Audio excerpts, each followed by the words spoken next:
నమస్తే, good afternoon, welcome to Raj news. ఇక details చూస్తే కవిత పిటిషన్పై సుప్రీంకోర్టులో విచారణ వాయిదా పడింది.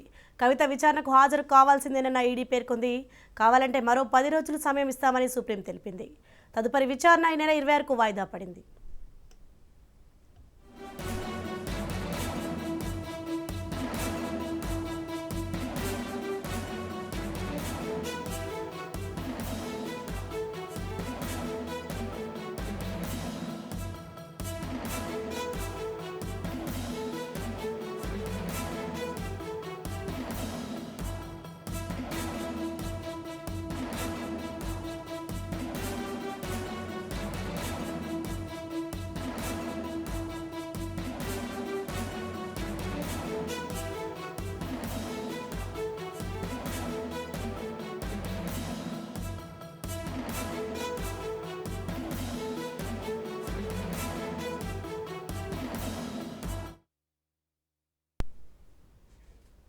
కవిత పిటిషన్పై సుప్రీంకోర్టులో విచారణ వాయిదా పడింది. ఇక ఇదే విషయంపై మరింత సమాచారం మా ప్రతినిధి మహేందర్ రెడ్డి అందిస్తారు.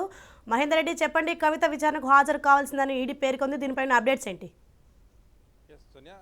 కవిత అయితే లిక్కర్ స్కామ్ కేసు ఏదైతే ఉందో తెలుగు రాష్ట్రాల్లో చాలా ఉత్కంఠగా నెలకొన్నటువంటి కేసు. మరి దీంట్లో అనేక ట్విస్టుల నేపథ్యంలో దాదాపు మార్చ్లో 3 సార్లు అయితే ఈడీ నోటీసులు ఇచ్చిన నేపథ్యంలో 3 సార్లు కూడా కవిత హాజరయ్యారు. దీంట్లో కేవలం విచారణకు మాత్రమే పరిమితం చేశారు. ఇదంతా కూడా మార్చి నుండి ఇప్పటి వరకు చాలా స్తబ్దత నెలకొన్నటువంటి కేసులో మరొకసారి ఈడీ నోటీసులు కీలకంగా మారాయి. అదే గతంలో ఈ ఈడీ నోటీసుల నేపథ్యంలో భవిష్యత్తులో ఈడీ నోటీసులు రావద్దు, విచారణకు నాకు సంబంధం లేదని దాదాపుగా ఇదే సుప్రీంకోర్టులో కవిత ఏదైతే పిటిషన్ వేసిందో ఆ పిటిషన్ను కూడా ఈరోజే విచారణకు వచ్చిన నేపథ్యం. ఈ విచారణ జరిగిన నేపథ్యంలో దాదాపు ఇదే కేసు మళ్ళీ ఒకసారి 26వ తేదీకి మళ్ళొకసారి విచారణకు ఉన్న పరిస్థితి కనిపించింది. సో గతంలో 2-3 సార్లు పిలిచినా కూడా అటెండ్ అయ్యాను. మరి ఈసారి 26కి అయితే కేసు వాయిదా పడింది. మరి ఇప్పుడు ఏదైతే నిన్న వచ్చిన నోటీస్ పైన మరి ఇప్పుడు కవిత ఖచ్చితంగా హాజరు అవ్వాల్సిందేనా? మరి తను వేసిన పిటిషన్ అయితే 26కి వాయిదా పడింది.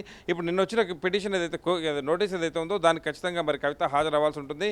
మరి దీనిపైన ఇప్పటికీ 19వ తేదీ నిన్న అదే శుక్రవారం నాడు అతను హాజరవ్వాల్సి ఉండగా మరి ఇది కాస్త 19వ తేదీన ఖచ్చితంగా తను హాజరవ్వాల్సిందే అన్నట్టుగా ఢిల్లీ వర్గాలు కూడా చెప్తున్న నేపథ్యం కనిపిస్తుంది. దీంట్లో తన లీగల్ టీం ఇప్పటికే ఢిల్లీకి చేరుకున్నారు. మరి నిజంగా కవిత గతంలో అయితే ఆరోపణలు వచ్చిన నేపథ్యంలో తనంతా కూడా విచారణకు సహకరించింది. మరి ఈసారి మాత్రం కవిత ఖచ్చితంగా అరెస్ట్ అవుతారని మాత్రం తెలుస్తుంది. దీంట్లో దాదాపు ఆ రకంగానే చర్చలు కూడా జరుగుతున్న నేపథ్యం కనిపిస్తుంది. మరోపక్క తెలంగాణలో ఎలక్షన్ ఉన్న నేపథ్యంలో నిన్న ఈడీ నోటీసులు రావడానికి కవిత తీవ్రంగా దీన్ని అయితే స్పందించారు. దీంట్లో కేవలం ఇది కేంద్ర ప్రభుత్వం పంపించిన ఈడీ నోటీసు, ఇది మోడీ నోటీస్ అన్నట్టుగా తను వక్రీకరించారు. మరోపక్క ఈడీ నోటీసులు జరుగుతున్న నేపథ్యం, మరోవైపు విచారణకు ఈరోజే ఉండడం, ఆ విచారణ కాస్త సెప్టెంబర్ 26వ తేదీకి వాయిదా పడడం. సో ఇవన్నిటి నేట్ల మధ్య మరి ఇది ఇంకా 10 రోజుల సమయమైనా తీసుకొని ఖచ్చితంగా మీరు ఈడీ నోటీసులకు స్పందించి కేసుకు రావాల్సిందేనని చెప్పిన నేపథ్యం. సో ఇదంతా కూడా ఏం జరుగుతుంది తెలంగాణలో? మరి ఎలక్షన్ నేపథ్యంలో కవితకు మరోసారి ఈడీ నోటీసు రావడం, మరి ఈసారి ఖచ్చితంగా అరెస్ట్ అవుతారని ఒక వార్తలు కూడా వినిపించడం, ఇదంతా కూడా తెలంగాణ రాజకీయాల్లో ఒక ఉత్కంఠగా నెలకొన్న పరిస్థితి నెలకొంది. Right, thank you Mahender.